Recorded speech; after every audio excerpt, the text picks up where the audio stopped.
2 years, I was just making videos of, Donruss blaster packs. I used one blaster, which had 11 packs to get 11 videos. Now we're ripping floss on the regular. So I guess if you guys got something you want to do, just go for it. What's up, everybody? Welcome to episode 2 of the podcast. Today we have on Andrew Caroselli of Vortex Sports Cards. Andrew Caroselli, he takes a different approach to breaking. He's a young breaker, and he does a lot of content, mainly on TikTok. He makes a ton of videos, great videos. He also pulled the Justin Herbert 101 Black Finite Rookie Prism about a month ago, which sold for $1.1 million. I wanted to ask him a little bit about that. I learned a lot throughout the episode, and I hope you guys do too. Shout out to Drip for sponsoring the episode. So we got a special guest here today, Andrew Caroselli, Vortex Sports Cards. Why don't you explain what you do in the sports card world, a little bit about your business? Yeah, what's going on, man? We do, my name's Andrew. I post a ton of videos, try to do a lot of content, TikTok, YouTube, Instagram on sports cards. And then we also do a ton of breaking. VortexSportsCards.com is my site. We do team breaks, division breaks, all that kind of stuff. Personals pretty much, 12 to 18 hours a day, live on TikTok and Twitch. So kind of have little two things going and then working on a ton more cool stuff.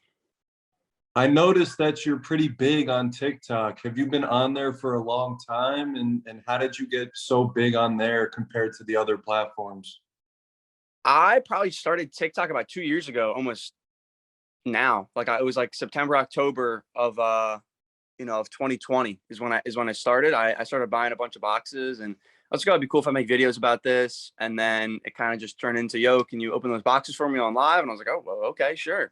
And that's how it kind of turned into. But yeah, it's been about 2 years of just trying to post consistently a couple times every day. So it started mainly with just making videos and not even selling anything? Yeah, literally. I didn't even do my first break till I had 10,000 followers on there. My first live. And then I just sold a couple boxes I had. And then a while later I did my first break. So yeah, it wasn't like the intention of, I just need to get 1,000 followers and then go live. It was literally just like, I was just trying to make videos because I wanted to make videos to see if people might want some of my base cards that I was pulling. So I was just opening boxes for fun. I didn't have any money. So I was just making videos to try and, about sports cards. I like sports cards. Okay, maybe, I can make the video, something happens. People want to buy these base cards I'm pulling that I open in the videos. I was just opening packs for fun. I was like, this is the only way I can do it. I like opening packs. So that's what we did. Your content is really, really good. Did you have experience making content in other fields, or you just started with cards making content? I've been making videos probably since I was like 10 or 11. I was always watching people on YouTube. So I tried I had an unboxing channel. I had a gaming channel. I've just tried a bunch of things. So I don't even think it's that good yet, but I appreciate that. But yeah, I've definitely done some stuff with that before. I tried making TikTok before, not about cards, but just in general. So I have an idea of how it all works and what kind of you need to do, but I appreciate that. Yeah. No, you're very energetic and you're smooth with it, which I like a lot, which is very good. So yeah, fast forward to now. How is the breaking operation kind of look like now? What do you guys do on a daily basis now? Now we're shipping out a couple 100 packages every morning. We got about 7 guys now, I think 8 actually. I just had to hire a couple more this past week. We're doing a lot more memorabilia these days, so I had to get a couple extra guys for shipping. We're getting a Pokemon stream going. I've been working on that for the last couple months, and we're just expanding. Do you do all your selling through TikTok? It's through my website. So we're live on TikTok and Twitch, and then they'll just go to VortexSportsCards.com, buy the spot, and then hop on. Okay, that makes sense. Because I don't go on TikTok much. I'm more Instagram, YouTube, but TikTok's obviously getting bigger. So yeah. I'm noticing more on there, but it seems like TikTok's a great place to get. There's not as many breakers on there, I don't think, right? At the moment. There's definitely a lot more now. There's probably more on TikTok than whatnot right now. Really? There's a lot of people that are doing it. A lot of good guys on there too. But it's definitely the reason because of that is it's easier to kind of start there, I think, is because it's such a like the algorithm will push you more. Like if you just start posting on Instagram and go live without anything else, you're probably not gonna get anyone on there these days, right? Instagram isn't gonna push your stuff organically. Maybe Reels a little bit now, but not, especially not posts and stuff. TikTok, you post a video, one of my videos could get 1 million views, or it could get like 10,000, or it could get like 2,000, or it could get Why nothing. do you think that is? That's just their algorithm. And that's why it's successful, because anyone can post and anyone can go viral. Like that's just the way TikTok works. That's why it's been like this. But now that they're introducing more ads, and this happened with Facebook too, the organic algorithm, the organic reach is going to start to go down. So we're kind of in like so you got to like really put into it now if you want to get out of it, because once businesses and companies start paying, for that ad space, when you swipe, it's not just a random person in Ohio. It's going to be, Nike. Then you're going to be competing with them. So then you're going to have to make better videos, and not everyone's going to be able to go viral off a random video. That makes sense. So it's like you literally have to look at it like not that many people were making videos, so you had a better chance to go viral. Now it's more people, so you have to make better videos to go viral, pretty much. Exactly. Yeah. Yeah, I would agree with that. And I feel like none of mine ever really, I never really got super, super viral. A lot of my videos, it's kind of just been like a slow grind for me. It feels like I never had like a huge shot up. Last few years, it was just slow, trying to post 2, 3, 5 times a day. Like if you post decent videos 10 times a day in a couple months, it's kind of hard to not be somewhere successful. So consistency. That's where consistency is the biggest thing. Yeah. For TikTok or for everything on social media? I would say for life, consistency is the biggest thing. Anything you really want to do, even if you're not doing it great on one day, like going to the gym one day and having not a great workout is better than not going to the gym, right? No, you're 100% right. That social media algorithms seem like they teach you real life. Like that's what they're trying to portray, in my opinion. Consistency is king there. So has the vision changed for the company since you started it versus now? Because I feel like it has, based on what you're saying. I mean, when I first started, I'd say once I really realized, okay, like this is a real thing, and I started taking it really serious, which was by the 3rd stream, right? Like it was a week after my first, the first stream we did, it lasted 7 hours, and I sold out everything I had. And I was like, okay, that's something, right? There's something here. So after a couple of those, that's kind of when I was like, okay, the goal is kind of to just keep going. And I didn't start with any money. So I think I had like $300. So I had to kind of flip my way up to be able to even put stuff on the table to afford. Like I didn't have capital. I didn't have an investment. So it was just flipping and flipping and flipping to now we're at the point where we can have a bunch of stuff on the shelves. But yeah, I mean, the goal is just keep growing, add more streams. A lot more content is my goal. That's what I personally like doing most, is the videos. So, I mean, we have a lot of cool things that's going on. I have a lot of, my big plan would be just a, huge content machine that we also do a ton of sports podcasts, sports cards. Like, I think it can be a really cool entertainment, sports cards, they're all wrapped together, all wrapped in one. So that's kind of my goal for the future, is just, for right now, is getting some of the team more built out. We need more people. And then, just keep grinding. I 100% agree with you. I think the world is kind of shifting towards like content being just so big right now, and video making is so important. So 100%. Besides that though, how many is your company? It feels like it's mostly people sub like 27.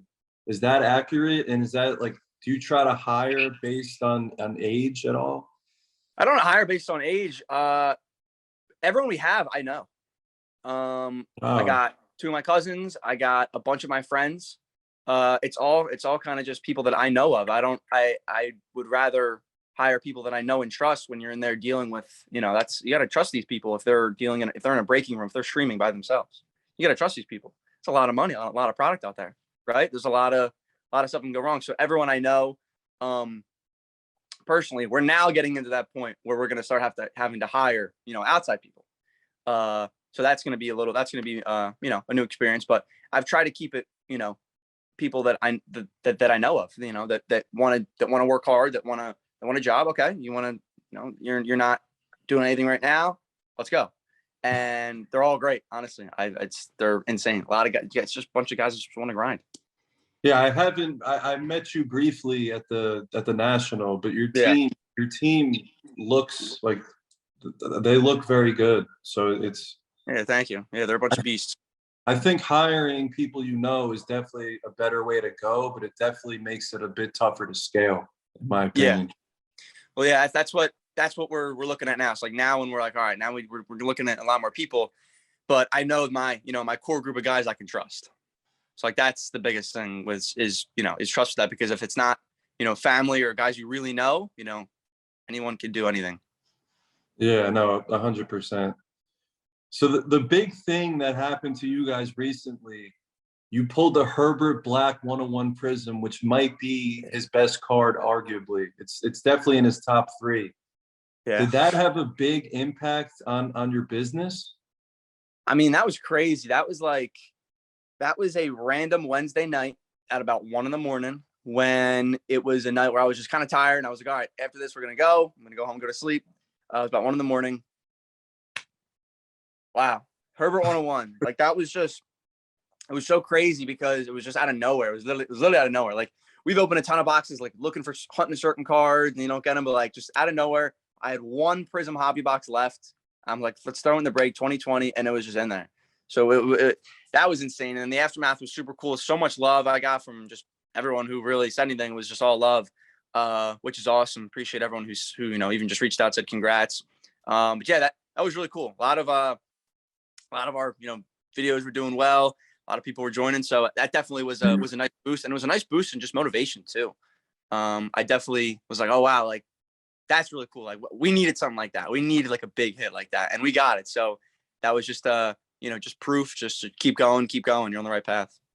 How did it feel as opposed to pulling like a normal big card? Like, was there a big difference? I was like, speechless. I couldn't speak. Like I felt it in my stomach. I'm like that. Like this card isn't just a regular card. Like this is. And at the time, I said 250,000. That's what I said, right?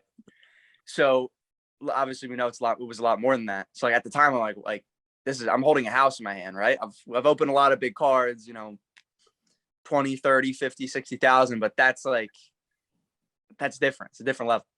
how many boxes of that product did you rip before you pulled that card? Man, not a lot. When 2020 Prism Hobby came out, it was $1,200. I could only afford one box to bring back home to the stream. I couldn't afford to get more. I couldn't afford a case. I only had probably 1,300 in my bank account. So I went to the card store, bought a box, came home, packed it out. My first box I did back then, we got a Herbert Auto the first time, which was cool. But man, I maybe ripped 1.5 to 2.5 cases total of that. And I don't think I ever bought Prism Hobby by the case. I just couldn't afford it. So do you like when it was all going out, and then I just would buy a couple boxes here and there just to throw in. Like that was one of those. Yeah. But you mentioned that you try to rip a little bit for content. Is that something that you do? Like you'll see, oh, there's a big card out there that hasn't been pulled. We should try to rip that product to maybe pull that card, or do you not think like that?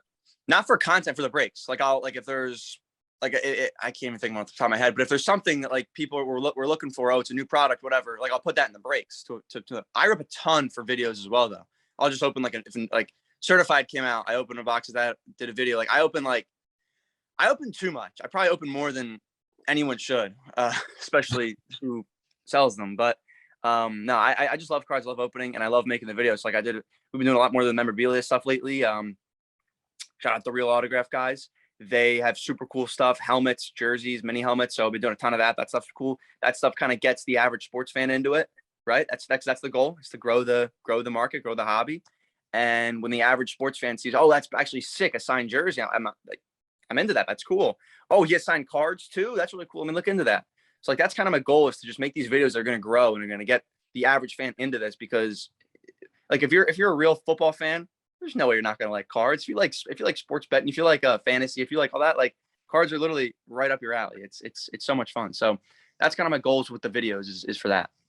I always say if a sports fan finds the industry, they're not going to leave, because exactly, they love it, but they just don't know that they love it. They need to be exposed to it. 100%. That's exactly how it is. It seems like we think similar on a lot of topics. 100%. Going back to the Herbert, though, is that the kind of card that like you can ship, or like did they come pick it up? What was the story after it got pulled? Like what happened? I ended up bringing it. I brought it and we met up and I hand delivered it. So yeah, no, that's not a card you ship. I don't think there's any amount of shipping you can get on a card like that. And even if you did, I don't know, USPS might stick their hand in there. Yeah, I mean, that's like, I used to say back in the day, if we hit like a 30, 40K card, like I'm not shipping it. Like we have to meet up or whatever. But like Yeah. that's the definition of that. Like you Oh, have yeah. to apply to the person. Yeah, you do not ship a card like that. Even, I mean, when I think anything that's like over 10, we talk to the customer about, like, all right, like, are you, if they're cool with it, sometimes they'll request it, you know, sometimes they don't want to come, sometimes I'll meet them if it's depending on where it is. But yeah, when it comes to those bigger cards, I do not trust the post office with those. So you used to literally, like, let's say spend 1,000 on products, sell it for 1,200, then reinvest your 1,200, sell it for 1,400, then just do it over and over again. Yep. But now, are you finding yourself keeping more inventory on hand, or are you kind of doing the same thing, buying, selling, and then buying again? I mean, a little bit of both. Now we're at the point where I'm always going to have something on the table, on the shelf, because like we have a morning stream which is 10 a.m. to about 4 or 5 p.m. and then we have a night stream which is about 7 p.m. till like, I think he went to like 3, 4 a.m. last night. So we try to do 2 a day. So those always have to be stocked. So I'm not blowing the whole bank account on product, but I'm always going to have something on that shelf. So it's, you know, I'll buy a big run and then once we're like halfway through, just rebuy. So now I'm able to do that, where before it was, even if I could have sold 20 more, I couldn't because I only had one. And then you had to wait like 2-3 days for the money to transfer, then go buy it. So like it was a grind back then. Definitely took a while to kind of get to this point, but we're about to pass 2 years. I think November something. I don't know the date, but it's November something. It's crazy. Where are you located? Right outside Philly. So I'm from Philly, and then we moved kind of right outside to the suburbs when I was 16. So that's where we're at right now. Nice. I actually went to Penn State. I know a lot of Philly people, but I'm Oh, really? Maine? Yeah. Yeah, got a lot of friends there. Yeah, I mean, we're probably, what are you, 20, 22, 23? I'm 20, yeah. 20? Yeah. I'm 26. Yeah, I'm going to the Ohio State game this weekend. Oh, no way. It's in Penn State this weekend? Yeah, this Saturday. Wow. That's always a big game. Yeah, it's going to be cool. So That's switching funny. back, what? That's funny. You went there. Yeah, no, it's I'm not really diehard Penn State, but like I obviously like them, but Yeah. I do know a lot of Philly people in Pittsburgh, obviously. Yeah. No, a lot of buddies go there. So do you do any card shows, or do you do anything like traveling wise for the business? Yeah, so we went to the National. We went to the National the previous year as well. You know, we went to Dallas. We went to the Burbank show in LA. There's a couple more we went to. I honestly can't even think off the top of my head. Like we'll go to a couple a year, honestly. I don't really go and set up and sell singles. It's just not our business, right? So I'm not going there to make money. I'm going there literally just to maybe buy some stuff I like and make some connections. That's pretty much it. So yeah, we definitely will travel. I mean, we're definitely not packing up every weekend to go to a show. I was at the LA show, and then I think it was the weekend before or after. Then I went to I had to go to Tampa for something. So it was like 4 flights within 4 or 5 days, and that was like a month. That was like a couple months ago, I think. So I was like, all right, I'm taking a break from flying. I love traveling. I hate flying. So I love going to the different shows. It's just not necessarily the most. It's not our business. I'm not going to go make money. So whenever I can, and there's a ton of like local ones I'll go to as well. So I guess that counts. There's like the Philly shows is a great one. I really like that show. I'll go to that one. That's every couple months. Sorry. Valley Forge has one, I think. Yeah, they actually just moved it. It was at so it was been at the Valley Forge. The last one we just went to, it was at man, I don't know where it was, but it wasn't as good as the Valley Forge in my opinion. But wherever it was like in a warehouse. But that's a really good show. A lot of vendors there. So yeah, I mean, we'll definitely go to shows, but it's more to kind of just meet people. So when you compare like going to shows marketing wise versus social media is a no-brainer, way better. Yeah. Shows isn't for marketing. Shows is to just meet other people in the industry that, like you. Now we're on the call, right? So it's just meet people, and then a ton of people will come up and say, "Yo, love your videos," which is like super cool. I love meeting people like that. It's just meet people, buy some cards, make some like. Oh, we make content there as well. So like, I guess you could put it hand in hand. But yeah, so shows are for the content. It's for the people. That's the way it should be. I agree with that 100%. And I'll buy up a couple Jalen Hurts cards when I'm there. I don't know if you saw, but in Del Mar the other weekend, I literally spent like $15K on Jalen Hurts. He's still so cheap. He's so cheap. I've been buying him since he was drafted because I'm an Eagles fan, and I was like, he's good, and I think he's gonna be good, and I'm gonna buy him. So I had so many of his cards that I've just accumulated over the last 2 years, and like he still is pretty cheap. I'm still looking to get something nice. When you compare him to Herbert and Burrow, I think the gap isn't that wide, and he sells like 3-4x cheaper than them. It's crazy. Exactly. The skill gap is a lot smaller than the price gap. Yeah, 100%. Yeah, if he can keep it up, he's getting up there because he's one of those guys where it's the new quarterback age where you got to be able to throw first accurately, but also run for a lot if you need to. So him, Allen, Mahomes, those are the that's the type of quarterback. Burrow as well, Herbert as well. I agree. That's the type of quarterback in this league, and he got us throwing down this past season, so he's him. Jalen Hurts is him. I think he's like Cam Newton, but a better thrower, I would say, at peak. Yeah. Cam Newton at peak, which is good. Yeah, and he's a good guy. He's a good leader. If you watch some of his interviews, he's like he's the kind of guy you want, on your football team. The way he is and then every single win, I'm not happy. I want more. I want the next win. Like, right? He's like, I don't care. We're 6-0. I want to be 7-0. So that's what I like about him. Do you collect anything else besides Jalen Hurts, or mainly just like your teams and stuff? There's really nothing I have that like. I have a lot in my collection that I like. I don't want to for me, like collection is something you're gonna buy that you don't want to like. You don't really ever want to sell. That's my definition of my collection, and I have a lot in there. I don't think there's anything that like I would never sell other than the Eagles stuff. I have so much Eagles. I've put a lot of my collection money into the Eagles stuff just because that's what I like. But I have a ton of cool cards that I've pulled myself that I would never have bought otherwise. But I'm like, okay, that's a really cool card. I'm gonna keep that. So I think I have. I'm trying to think. I haven't actually gone through my cards in a little bit because normally every other week or two I'll just go through, see what I have, add the new stuff. I haven't done that in a couple weeks, but I mean, yeah, I would say what do you collect? Jalen Hurts. Jalen Hurts and the Eagles. I have a ton of just base like Fletcher Cox cards because you'll never see him, right? Just a lot of Eagles stuff that I like that some people might not, but that's what it's about, right? It's about what you like and what you want to collect. So when it comes to that stuff, Eagles, I got a ton of like liquid type of stuff. I got a ton of Burrow, Herbert that I've pulled. That's cool, but like, it's not like I would never move it.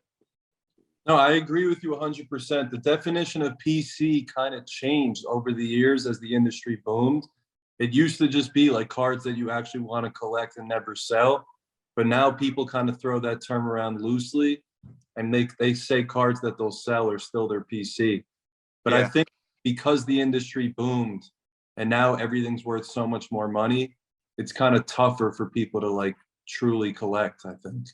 Yeah, exactly. Because if Jalen Hurts, I know it doesn't work like this, but if you were to say Jalen Hurts prices are, double right now, I have a lot of money in him. That would be hard to not sell off some of that stuff. So yeah, I mean, I get that. And it's also people who might over leverage themselves, and it's people who, might need some money. So, it's so unique in the fact that it's not like a stock, or it's not like just something where it's completely unemotionally just sell it, right? If you like, oh, well, this is the card that I had when I was a kid, or, oh, I pulled this card on my birthday. Like you kind of get connected to some of these cards. And I find myself not selling when I should, business wise. Yeah. I mean, that's the beauty of the hobby, and it creates opportunities for other people coming in to play on that emotion, and they can make money on that if they know what to do, which is 100%. Good. So we all know Fanatics is coming into the industry, and they're going to have a big impact in the coming future. How do you see that impacting what you do? Are you scared at all? Do you think it's going to be good, bad? Just what are your thoughts on that? I think Fanatics is going to be very good for sports cards, specifically their CEO, Michael Rubin. A lot of these guys that you can't even get to sign your cards because of redemptions, he's best friends with and hangs out with. So I think Fanatics knows how to handle the athletes and how to really make cards way better for the consumer. That's their whole mantra. How can we make our product or this service that for better for the fan. Like that's their thing. It's for the fan. So, I mean, you see some of the stuff we have to deal with now in some of these current boxes. How much worse can it get, right? I mean, I think they are going to really increase the quality control. He already said there's no more redemptions. He's going to get everyone to sign on time. He's probably going to get a lot more new people to sign than didn't before.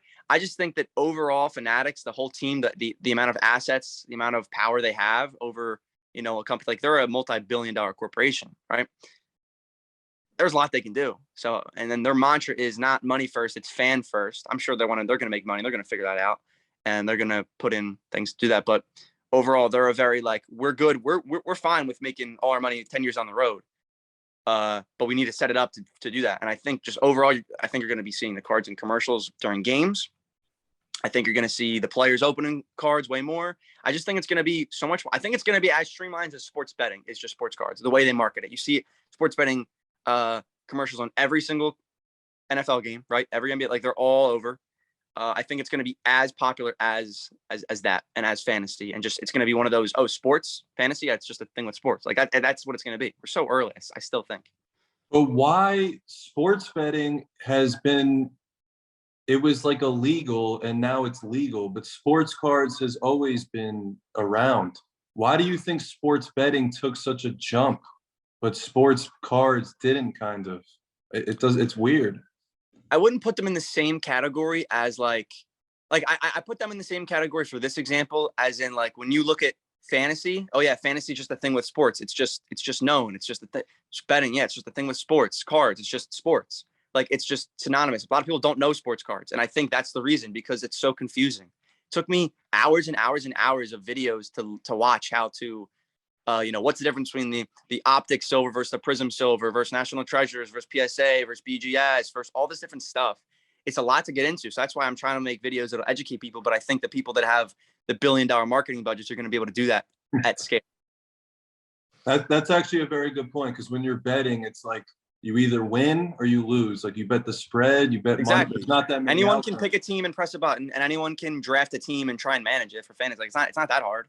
You know what I mean? Anyone can buy merch. Anyone can, whatever else there is, play a video game. Like there's all these things that are synonymous with sports. Madden, even just like some merch, betting, fantasy. It's all very straightforward, easy. Sports cards isn't. It is kind of complicated. And I think it doesn't have to be as complicated as it is, but it's definitely got to be, there's a lot to it, and there's going to be to make this work. So I think it's just education, people learning, and taking the time to, slow them in. I maybe there's like a beginner set where it's just like this is the only set they really market and everyone gets it. Maybe they give it out for free at the games. I don't know. Like they're gonna do something that's gonna get the average sports fan into sports cards, and it's gonna be right on their site. I think having multiple price points is big, where you can have packs that cost $5, 20, 100, 1,000. Because right now a lot of this stuff is super expensive, and you don't have that much cheap stuff. So exactly. It's kind of tough for people to get in. And I think Fanatics is going to change that. Yeah, I agree. And we're about to go into a nice, this year's class, everything is way cheaper. You can already tell. Certified was whatever it was like $200 to $250, whatever that price range was. I remember last year it was definitely more. And this class, the 2022 football class, is going to get a lot more people to be able to buy some packs. They're going to be cheaper. There's not as many big guys, unless Kenny Pickett or Bailey Zappi or some of these guys really go off and it blows the price up. Until then, you're going to have a good chance to get some cards pretty cheap, and that's not like Score or Prestige. Like you can go to the store and get retail stuff now. It's if you really wanted to, it's not super hard. A lot of stuff's in the shelves. It's not going to be your Prism or your Optic or your Mosaic, but it's going to be cards, right? I found playoff hangers at CVS. I bought one, made a video about it. You can find some cards, but people want to get, people want the good stuff. So I think you're going to be able to get Prism at a good price this year, especially some of the retail stuff. Optic, same thing. So I think once they come out, probably, who knows when they're going to come out at this point, but I think that's going to give us a little bit better price point and be able to lower some prices on things. Yeah, the classes recently have been so good that it kind of jacked up the price, but you're 100% right. This football class will definitely be affordable, which is good for people trying to get in. Yeah, 2020 and 2021 were like spoiled. There was like 5 quarterbacks per. It was crazy. Yeah, people think that's normal. I've been collecting rookies for 20 years. That's not normal. You Yeah. have classes like 16, 17 basketball. You have classes like 2019 football. Like those are average classes. And you look at like Herbert and you look at the basketball classes, that's like not normal. These Yeah. There's classes like are, 10 quarterbacks that are starting in those 2 classes. 10 starting quarterbacks. yeah, I mean, if you just 21 do and the 20. math, there's only 30 teams. It's like it's not Exactly. even possible to keep happening. Yeah. Not going to happen. Maybe 1 or 2 at the end of the season will stay for this class. Yeah. But we'll see. No, I mean, I'm excited. But yeah, it's those we were spoiled. We were spoiled with those, and those prices reflect that because of who you can get. I mean, 2020 is just with Hertz now too. It's kind of insane how good that class is. And then you got all the, then you got Jefferson. You got like there's so many other guys. That class is nuts. That's going to go down. It's probably one of the best draft classes of all time. I agree. You have Jonathan Taylor too. Oh my god! You have a stud And in you can just keep naming them, and it's so stacked. Yeah, I mean, Hertz, Herbert, Tua, and Burrow, when they're all playing good, they're all top guys. Yeah, no, they definitely are. Tua is underrated. He's so underrated. Yeah, before that concussion, they were killing it. They were up against the Eagles as one of the the teams. So that's true. Yeah, 2020 was nuts. I guess we're not going to see that for a little while. Speaking of Fanatics again, how do you think it's going to change your ability to get product? I think they're definitely going to take control in however they do it. I don't know how necessarily they're gonna sell to the masses. They're definitely going to have some sort of program for breakers and shops. So I guess it just means, being in with that. And I think with what we're doing, with what we've done, when that time comes, I think we'll be ready, and I think we'll be, I think we'll be good. I think it kind of puts everybody on a level playing field. Like what you've done before isn't as important, in my opinion. Like new people coming in kind of have an advantage because they don't. If you do good stuff now, it doesn't really matter as much about the past or. I mean, as per what? Just getting product? No, it's just like everybody needs to get product, and it's like we're all trying to get it, as opposed to like before it was like a bunch of different ways to try to like. Oh, gotcha. Yeah. Before it's like, I mean, still now it's like the Wild West, right? You're buying a case from some guy who isn't in his basement. You're buying a case from Blowout. It's all over the place. So yeah, I think they'll definitely systemize it and make it easier and just better. Anything else you want to say, or I think that's good. I mean, I'm not sure. I mean, 2 years I was just making videos of Donruss blaster packs. I used one blaster which had 11 packs to get 11 videos. And now we're ripping floss on the regular. So I guess if you guys got something you want to do, just go for it. Well, it's amazing to hear for new people coming in. You can literally have no money and work your way up and then go to breaking flawless. So yeah, literally, I had no money, no back, no anything. So if you guys really want it, and you just go after it, and it takes a while. Like it's a lot of work. It really is. But if you like it, it doesn't really feel like work. The last few months have gone by faster. I feel like I've missed the last few months of my life because of how fast they go. I wake up, go to the office, come back home, and it's crazy how fast it goes because it's just fun. Yeah, that's the beauty of the industry. It's just so much fun. Work doesn't even feel like it's work. So exactly, yeah. Well, I appreciate you coming on. That was an awesome interview, and we'll keep in touch. Thank you. Absolutely, no problem, man. Appreciate it.